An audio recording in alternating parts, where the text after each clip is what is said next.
Sunday of World Prophecy. World Prophecy. I pray in Tunisia because I see an attack. I pray in Jesus' name. 5e nuit de violence en Tunisie, dans plusieurs villes du pays. À Tunis, Kasserine, Sousse ou Sfax, des manifestants se sont opposés aux forces de l'ordre. Parmi eux, de nombreux jeunes désespérés par la situation économique et sociale du pays. Le président Sayed a appelé au calme. On retrouve tout de suite Karim Yayaoui. Bonjour Karim, vous rentrez de Tunisie, vous y étiez pour les Bonjour. 10 ans de la Révolution. Alors pourquoi ces manifestations interviennent-elles maintenant? Que vous ont dit les jeunes que vous avez rencontrés? Alors ces manifestations interviennent maintenant parce que c'est cette période de décembre-janvier où les Tunisiens ont l'habitude de célébrer leur révolution. Ça s'est déjà produit par le passé. Il y a souvent des tensions en cette période de l'année. On était du côté de Tunis en 2018 avec Mohamed Farhat et il y avait eu des heurts à l'époque. Et c'est encore une fois les mêmes revendications, finalement quasiment les mêmes que celles qui s'étaient exprimées au moment de la révolution, du travail, de la dignité. Et lorsqu'on regarde un petit peu la façon dont se déroulent ces heurts, ces émeutes, eh bien un certain nombre de jeunes s'en prennent, pillent des supérettes pour prendre des produits de première nécessité. Et évidemment, tout ça exprime à la fois un ras-le-bol, mais aussi un désarroi parce que la situation économique est catastrophique, notamment en termes de chômage. 35% des jeunes sont au chômage et ça, c'est les chiffres officiels. La réalité est peut-être parfois bien pire dans certaines régions de Tunisie. Le dinar a perdu 40% de sa valeur. Les Tunisiens ont vu leurs revenus baisser de 30%. Et la situation n'a fait que se dégrader ces dernières années. Et c'est sans doute ce ras-le-bol que veulent exprimer ces jeunes.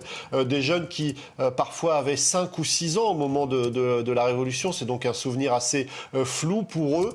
Mais depuis cette révolution, il y a quelque chose qui est rentré dans l'esprit de la jeunesse tunisienne, c'est qu'elle peut revendiquer, elle peut aller dans la rue pour revendiquer ses droits. C'est ce que nous ont confié un certain nombre de jeunes Tunisiens, notamment du côté de Tataouine, où nous nous sommes rendus. Un désarroi qui s'exprime aussi à travers la volonté d'un certain nombre de jeunes de quitter le pays, un grand nombre d'entre eux du côté de Sfax notamment.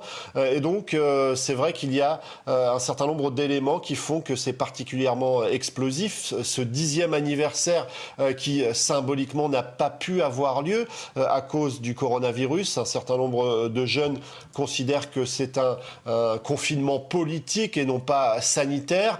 Et puis cette crise économique qui n'a fait que s'accroître ces dernières années sur fond d'instabilité politique. Cette colère qui s'exprime dans la rue est tournée vers, on l'imagine, aussi vers les politiques. C'est vrai, et c'est eux qui sont rendus responsables de la situation, même si Rached Ghannouchi, le président de l'Assemblée, a expliqué il y a quelques jours que tout cela n'était qu'une crise économique et sociale et qu'elle existait dans d'autres régions du monde à cause du Covid, eh bien une bonne partie de l'opinion considère que les politiques sont en grande partie responsables de la situation, leur incapacité à trouver des solutions depuis 10 ans, une instabilité gouvernementale récurrente. Il y a eu une dizaine de gouvernements depuis l'indépendance. Et puis il faut se rappeler aussi qu'au moment de ce soulèvement populaire, il y a 10 ans, eh bien on réclamait aussi la fin de la corruption. La corruption existe toujours dans le pays. Il y a quelques mois, le Premier ministre a démissionné. Il y a quelques semaines, le ministre de l'Environnement également. Et aujourd'hui, cette classe politique est pointée du doigt. Certains jugent aussi responsable Ennahda de tous ces blocages. Pendant un certain temps, Ennahda a fait en quelque sorte une alliance avec Nida Tounes. Et ces deux partis sont rendus responsables du blocage politique qui prévaut en Tunisie. Et c'est vrai qu'une partie de l'opinion, on a pu s'en apercevoir, est presque nostalgique d'une période révolue, celle de Ben Ali.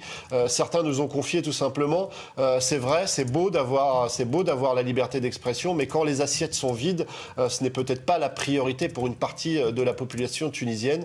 Et c'est vrai qu'aujourd'hui, la Tunisie est peut-être un petit peu en danger parce qu'elle pourrait être justement la cible de tous ceux qui espèrent le rétablissement d'un régime autoritaire. En tout cas, les politiques sont jugés responsables de l'impasse dans laquelle se trouve le pays aujourd'hui.